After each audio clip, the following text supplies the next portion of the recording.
我觉得发音可能我们你老囝诶，你老囝较细声诶，小崔，来，老兄看我出对倒位来诶，超对耶！今天找我们来干嘛？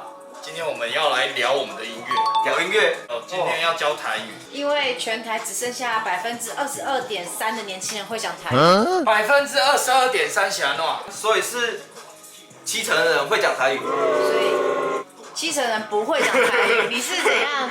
怕干哦。其实很多人都觉得说草屯囡仔的音乐，好难。对，好像有很多词的部分他们会比较不懂。我们都是用教育部的一个 APP， 它叫萌点，他会讲，可是他为什么他要破音？因为他是蛋姐，全家妹。今天要介绍什么歌2019年发行的《包括跟专辑的第10首《阮的所在》。超盾。等一下，第一句我就听不懂了。马上就这么快哦？第一句呢？什么周深怎么的？听到听啥？你的台语真就难啊！地印阮的祖先，地引这个意思就是保佑的意思哦。对，保佑。地引就是变成一个神一样在守护着我们，对，就是保佑我们的祖先。你有听到吗？对，我那祖先搞地引，我公妈有咧拜，哦，祖先就有咧地引。好，了解。下一句。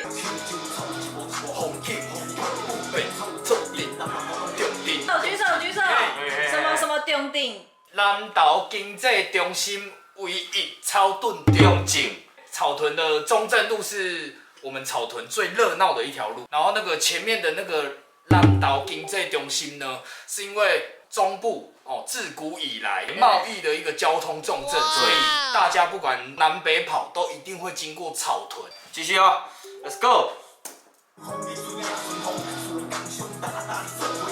中间有一个疑似不是台语的，属龙刚凶哦，后面一句单阿达里做花枪，就是咧阿达里，听无？咱有经过日本教育，所以有的长辈因的一寡生活用词，他们会有台语加上日文。阿达里的意思就是找到那个机会，我们就一起冲。对，所以我这句就是士农工商，就是我们大家都是平民，但是大家都努力认真的打拼，我们就等着那一个机会，等那个阿达里。对，我们就是要不啦？对，飞龙飞上天，就是这样，飞龙莫天公路。我最近一直在看邵氏电影，我这个一定要扯一下。好，听说那个过那个木人桩啊，最后一关就是要摸那个提供龙，是吗？对，然后摸那个提供，然后旁边会有那个龙的印。就是把它爆完之后出去，他才算真的少林弟子。直接烙印这样子。对，直接烙印在上面，真的。好了，快点，我们不要浪费那个机体。参谋是什么意思？啊？我觉得接下来3句可能都要解释一下。参谋是什么？这是什么？参花 ，OK。当阮行伫参花路顶，对，草屯发机是对丢啊开始。你们觉得哪几个是需要教大家的？参花路其实就是现在人家比较知道，就是叫产业道路。我以为是田中间呢。那个也是。但是我说的产业道路就是田中间的大路，它也叫长华路，因为它可能是两边也都是田。对，那它有小条跟大条。你有看过那个？这个要我开，我真的不敢开啊！阿伯，出事了，阿伯。那个就是长华路，草屯发机是对丢啊开始。丢啊就是那稻米。对，而且这2句歌词连在一起，其实它是非常有那一种想象空间的。因为等阮行伫参华路顶，草屯发机是对丢啊开始，就感觉是我们走在这一条路上的时候看到的一切。对，所以希望听这首歌的人也可以感受到草屯是什么样的一个环境。我有一个疑问，你们唱的是不是都是比较正音的？因为有些发音会倒音还是什么的。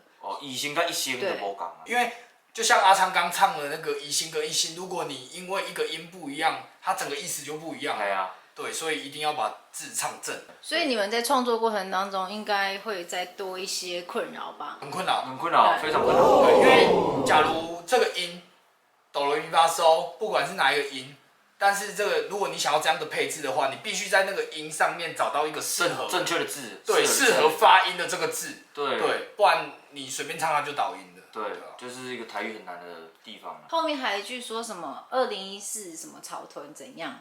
我跟阿昌之前，我们两个刚成团的时候，这一首《温的收窄》的时候，我们才是认真的第一次一起共同来做一首歌。是对，那2014年这首歌才发，其实在2014年之前的我们的第一个版本啊，全台湾的第一大乡镇的第一个版本，其实是第3大乡镇。嘿，我是第3大兄弟。对，那时候还没有升为第一大乡镇。对对对，草屯那时候还是人口数算是全台湾第3大。他现在算是确诊数最少的。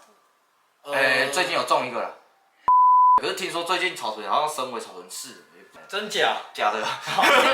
我想说，我种草屯我都不知道。谣言止于智者，好吗？对啊。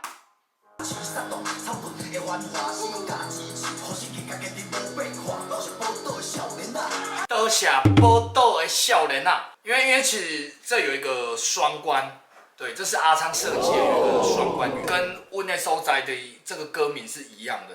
因为温的收窄不只是草屯，草屯只是孕育阿昌跟苏玉的一个地方，但是孕育草屯是台湾的这个宝岛。我们要感谢宝岛史爱村。应该很多观众都知道宝岛十二村，因为911的其他装脚琴跟我们的合理吗？跟我们的扛把子都在里面拍过。心，最后一句，诚心信心拜着雕很宫的妈祖，诚心诚意的意思。哦，对，曹玄公他的主神是天上圣母。对，其实有个疑问，台语的天上圣母不是念作天上圣母，就这个庙公啊，对，念成天上圣母，恭迎圣驾。哦，那为什么？为什么？那个是因为他们想要强调，他们很欢迎来宾。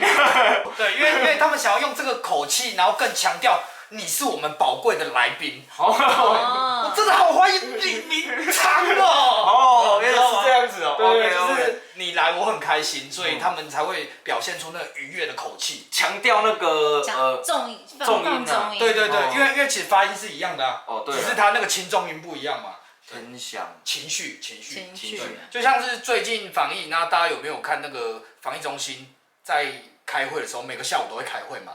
那大家有没有注意到后面在比手语的那一个？他比手语，不是啦，后面都会有一个人在比手语，在解释我们指挥官他所说的每一句。那指挥官的讲话是不是会有情绪？你有注意到那个手语老师他戴的口罩是透明的吗？因为他不止手，他要加上脸部表情，他才能让听障的人感受到这句话的轻重。表情是手语的一部分。对，就跟表公他用那个口气跟情绪来发音的那个感觉是一样的。原来是这样。那我们接着下一句。没了，讲完了。讲完了吗？讲完了。讲完了。这么快哦！恭喜你了。这么快哦！对啊。哇，那做结尾了。耶。还有希望我们介绍某些歌的话，没有某些啦，介绍我们的歌就好了，因为目前没有版权。我们频道不能放别人的歌啦。没错。对。然后就是如果你想要听到你们不懂哪个台语字，然后你可以在下面留言跟我们说，好不好？然后记得订阅哦，分享，再分享。对。然后以上就是今天的这个台语小问答。好，等下呢，大家再见，大家拜拜。